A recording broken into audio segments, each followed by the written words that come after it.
So today we're going to talk about beekeeping just a little bit. So for those of you who don't know me, my name is John Woods. I'm a certified executive chef, and I'm the culinary arts instructor at the Villages High School in Central Florida. This is actually a class I did with my students a couple of weeks ago, and I'm kind of improving on a little bit on the production quality of it, or trying to anyway. But I thought I'd kind of redo it and post it up to the YouTube channel so it's kind of accessible to some more people. So before I get a ton of comments about a lot of stuff, I am very much an amateur. I have been keeping bees for a couple of years, and I'm really passionate about it and excited about it, but I do only have one hive and I am very new at it. So if I get something wrong, you correct me, but don't eviscerate me, please. So let's talk about the hive first of all. So here's our hive. I have one hive. There's anywhere from 50 to 60,000 bees in here, possibly more or less, depending on the time of year, and then kind of the status of the queen at any given time. As you can see, it's raised up off the ground, and we have this deeper box here on the bottom. That's called the brood box, and that's really where kind of the queen lives. All the eggs and the larvae are there. And then as it comes up here, you'll see the queen a little bit up here too. And then this top box is separated by a queen excluder, and that's what we call the honey super. So this is where the bees will store the honey that I will then harvest. I always leave enough honey for them as well. They generally make more than they need, and so as they make that honey in the springtime, I can take some off the top as long as I'm leaving them with plenty of honey to eat, so the hive stays healthy. You can see down here we have a little entrance. You can see the bees kind of coming in and out. So what they do all day long is they go out, they forage, they get nectar and pollen, they bring it back into the hive, and that's kind of when they process it. They store some of the pollen for food, they take the nectar and they turn that into honey. And the best way to kind of describe that, and it's probably unpleasant, is honey is kind of like bee vomit. They tend to move it through each other's mouths and stomachs until it gets to a certain viscosity, a certain thickness, and then it gets stored in the comb. And when it's thick enough, they'll wax it over with a little bit of beeswax, and that will store it pretty much indefinitely. Honey kind of can last 1,000 years if it's capped with wax the way it is. So now we're going to kind of get into this hive, and we're going to bring the camera up here, and we're going to put it like right inside so you can see kind of some of these frames and kind of what the bee's life is like kind of inside of here. Okay, so now we're going to take this hive apart, okay, kind of get in here and see what we see. I check on the hive probably once every, once a week, maybe once every 2 weeks, kind of depending on the season. Like right now, we're kind of right in the middle of spring, really, really active right now. So getting in here kind of regular just to make sure we don't have any issues is a good thing. I got my smoker here. I've got some pine straw in here. This just basically sort of masks their pheromone, so it helps keep them kind of calm. And this hive is relatively calm anyway, so I don't have too many worries with it. But, better to be safe than sorry. It keeps the bees a little bit more gentle. So I'm going to smoke just a little bit around here, and then we're going to take this top off. I've got my little hive tool here. The bees will actually stick this using propolis, which is kind of almost like glue. You see there, we got some bees up there. That's a good sign, actually. If I have bees all on the top, that means I've got a decent amount in here, as far as I know. I'm going to give them just a little smoke here, and then we'll take this top off. Get in here, get that off of there, get in, and I'm going to check and see if I have hive beetles. It's a little hive beetle right there. Get those little black beetles, just try to kill them. They'll get into the hive, they kind of defecate in the comb. I've got some beetle blasters here. That's basically designed to, looks like I caught some. Oh, see all those beetles? Look at them all.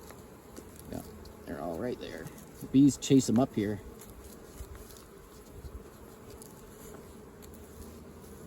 And they're supposed to get stuck inside this thing, but it doesn't seem like it's catching more bees now. Huh? Yeah, there's liquid in there. Got a good amount of them off.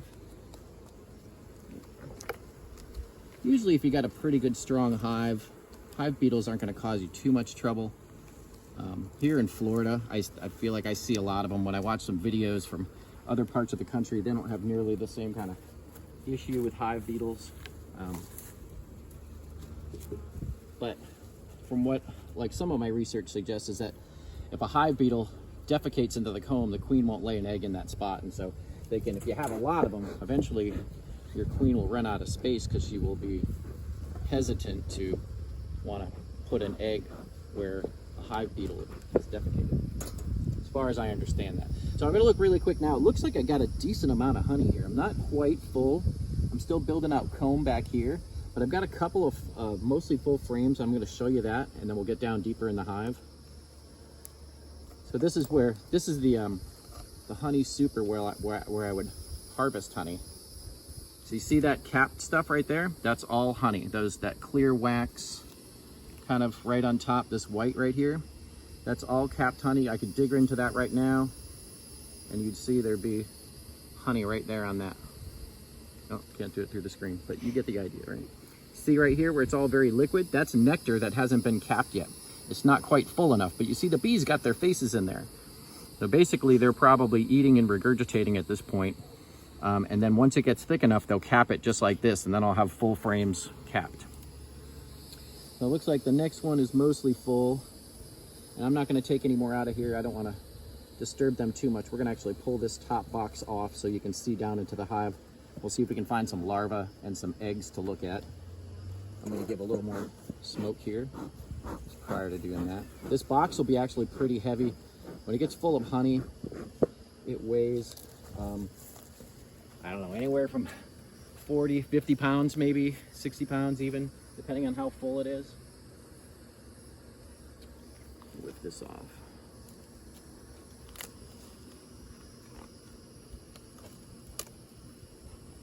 So I'm just kind of breaking that seal. The bees tend to like to seal this up.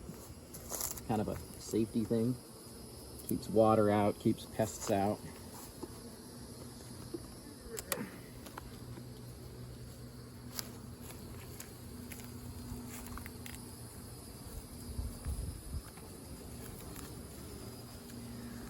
So here's this screen here. It's called a queen excluder. So it has a function of basically making it so that honey box, when it's full, will not have any eggs or larvae or anything like that in it, because this is so close together that it'll allow the bees to get through, but the queen, because she's larger, cannot get through. So she can't come up higher than this box to lay any eggs up here. So all the eggs and stuff will be underneath. So there'll still be honey down there, that's generally the honey that I leave for the bees. And not everybody does that. Some people will harvest that honey. They'll check it and make sure there's no eggs on it or the queen's not on there, and they'll spin out those frames. But I probably won't do that. I'm not really in the business of making and selling honey. I'll sell a little bit of it, but mostly I'm doing this as a hobby and honey for my own use, you know, in the kitchen, at school, things like that. So here's our frames. Now when we go through this, there's 10 frames in here. And generally in the middle is where the bees are going to kind of be sort of clustered and living, and then towards the outside is where they're going to have honey out there and things like that, kind of storage areas. You're not going to see a lot of like capped larvae on the outside. No, that's not to say you never will, but generally you don't see a ton of that.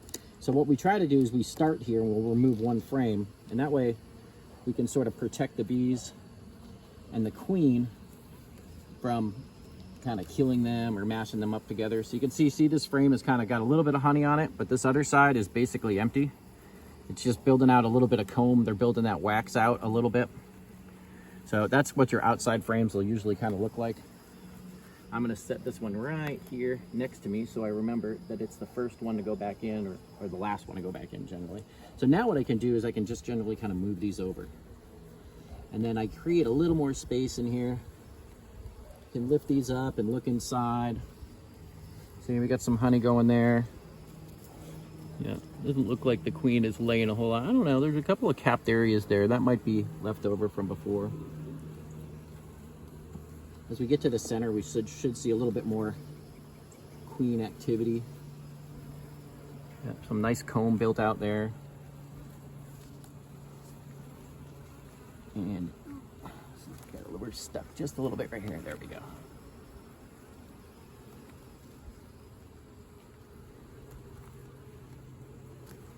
Yeah, I didn't lift this one last time, so it feels like underneath, the bees have glued it to the frame underneath, or they built comb up into it. You'll see it on the bottom when I lift it up. See on the bottom, there's comb down there. So here's an interesting thing you can see really quick here. The queen's been here. So this right here, that's not honey. That's not like what we saw before. This is actually what we call capped brood. So underneath these white caps are larvae, which are like worms, kind of. You can actually see some larvae in some of these open ones that haven't been quite capped yet. When the larva gets big enough, the bees will cap it, and then that larva or that worm in there will spin around a cocoon, and then it'll emerge in a period of time as a new bee. And so that's kind of the idea. So we look for kind of a nice kind of tight area. Now we could have had, you know, possibly some bees emerging from here, but there's some spotty areas here. Usually we want to see it a little tighter, but I can see some larvae here, larvae there, where you see those white in there. Where you see sometimes you'll see yellow on the edges, that's usually pollen stores. So if we see some like yellow powdery substances, I'm gonna see a ton of it here, maybe a little bit down here. But that's basically kind of what we look for with seeing the queen and some evidence of the queen having been here recently. Earlier in the year, I came in here and I did not have any capped larvae, and I got real nervous because I knew that means I must have lost my queen. And good for me that nature sort of did its thing. The bees created a new queen, and then she did get on her mating flight, and she did start producing, and she's doing a pretty good job so far. So we can see that again here. You can really see some pollen on this one. I want to, we can focus in. See that yellow right there, that really yellow spot? There's a couple of them. That's the pollen stores. The white is the larva, and all this cap is capped larva. So you can see the queen's been doing some work over here. So I got a couple of hive beetles in this one. I'm going to probably have to do some treatment on this area anyway, because it looks like I'm getting a little more hive beetles as the summer kind of progresses. So there's a few more there. So we're going to go into, I'm going to leave the rest of this box kind of as it is. We're going to go into that bottom box really quick, and we'll kind of finish up there. We just want to see. So now you're going to see I'm going to push these back into basically the same configuration they were in originally. I'm going to put that first one that I had right back in there. And that way we keep them in the same order. Because generally they say try to keep them in the same order as much as possible, although, you know, there are times when you might want to move them around a little bit just to make more space. Looks like she's got plenty of space to lay eggs in here though, so let's create some of that. Ooh, getting stung there now. Once they sting once, we're going to get a little bit of a swarm happening because they release that pheromone when they sting. So I got one right there. A lot of times my suit will stick to me right here in my arm. And if they're going to sting, that's where I'll get stung. So I'm going to give them a little smoke, calm them down a little bit, see if we can get this top box off here. Put this honey frame back in slowly, just in case, because the queen could be in this box somewhere. You can see those eggs were in there. So we want to be careful, because if you kill the queen, you're in a lot of trouble. It's kind of hard not to kill some bees every time you go in. You try to be as gentle as possible as you can with the hive, but you know, sometimes they just sort of get in the way, and it's just the way it is. But the queen is the one you have to, you know, when you start getting into the areas where she is, you got to be really careful, because that can throw off your whole season. All right, let's see, we get one more box here, and then we'll kind of finish up. I wanted to see if I can find some drone cells for you to see.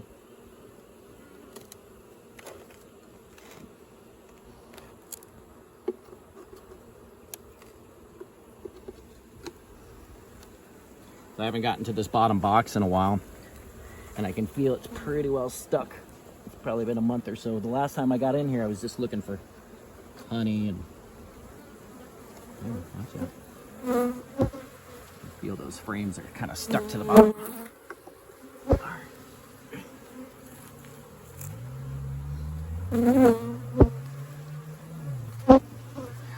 So here's the bottom box. See a little bit of larva right there? Those are probably drones that they laid in between the frames. That's why I was having trouble lifting some out earlier. Come on. Another little stare over there. They're getting a little agitated now because I'm getting down deep in the hive.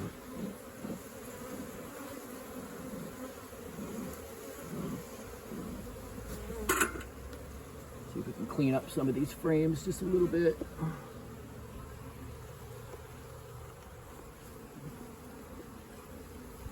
Some of that propolis. This is that comb they're building. It's kind of like glue. And I basically stick my frames together here. You see some of them are kind of stuck on there. They'll make their way off.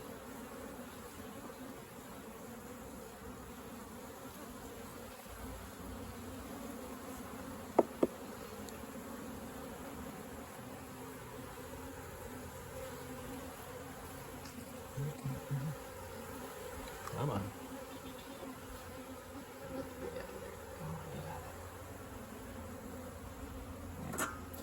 Give it a little more smoke. Stinging. Getting a couple of stingers now.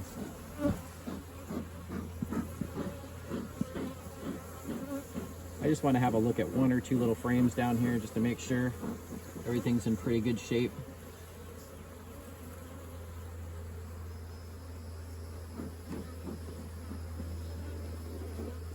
Some of that excess wax off of there, propolis. Oh, I lost it. Thought I had it. There we go.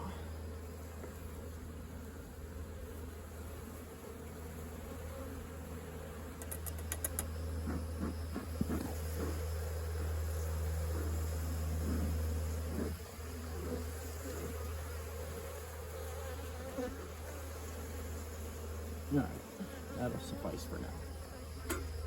So we're gonna go ahead and pull one of these frames, kind of like what we did before. We're gonna take a look at this one right here. This black one I was thinking about getting out of here anyway. I had a little broken cord of it. And so we moved it to the outside to make sure that all the eggs could hatch, and we'll see what we got in here now. Okay. So there's still a couple eggs, which means the queen has been here at some point or another. She's still dropping some stuff. See the raised ones? So we got some raised ones right there. Those are drones. So those will be the males. Almost every bee in here is a female, except for very few of them. The drones, the males, a couple of things about them. They don't have stingers. They don't really do a ton of good stuff for the hive. I mean, other than mate with the queen, that's generally their only job. All right, I've got a really nice full frame next, so I'm not going to get too far into that. That looks good. I got another really good full frame behind that. I'll pull out one more just so you can see it, and then we're going to start to shut this up. These bees are getting a little, see how they're kind of swarming all over the top there? So going back to those drones, the drones are always a bit bigger, and they are male, and they are basically designed to go and mate with a queen, whether it be your queen, your new queen, or a queen from another hive sometimes. So that is their job. Other than that, they basically kind of eat, and they don't do a ton of other stuff to the hive. See, there's some eggs down there, right? Oops, is that a, oh, that's a drone. Thought I saw the queen for a second there. But that's just the drone. I don't see her there. She's notoriously really hard to find and see. What I've done in the past is I've been able to, you can see on the other side of this, there's a lot of, see, that's really kind of a nice tight pattern in there. You can see some larvae in there, so that's good. She's doing really well wherever she is. I have found the queen before, but the way I did it, the strategy I used is I had my daughter just basically take pictures of the frame like I held it right here. And then as she did that, I went ahead and afterwards I looked through those pictures and zoomed in on them really closely. So what I'm going to do now is I'm going to go ahead and put this all back together, get it all stacked back up, and take a quick break. We'll kind of come back. I'm going to just cut this into a third video, and then we'll kind of close up kind of what we talked about with the bees. So that was my take on kind of basic beekeeping. It's kind of a fun hobby. You can see the hive back there. I've kind of stepped away from it because the bees are really agitated right now. I don't know if you can see, but we kind of looks like we have a little bit of a storm coming, and that kind of makes a difference too.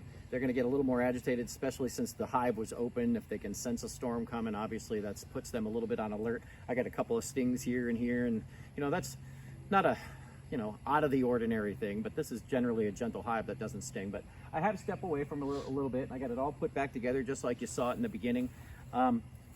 If you're interested in getting into this, you could probably make an initial investment of $400 or $500, somewhere around that area. And that could get you started with one hive and some bees, basic packet of bees. And then, it's a fun hobby. You learn a lot. I've learned a lot about my bees. I've learned a lot about honey production and, just a lot of cool things. It's a really cool hobby to have. And it helps I got one bee who's really trying to just fly right up my nose. So we're going to end it there so I can get rid of all these little guys up here and not get stung again. Thank you very much, and leave some comments.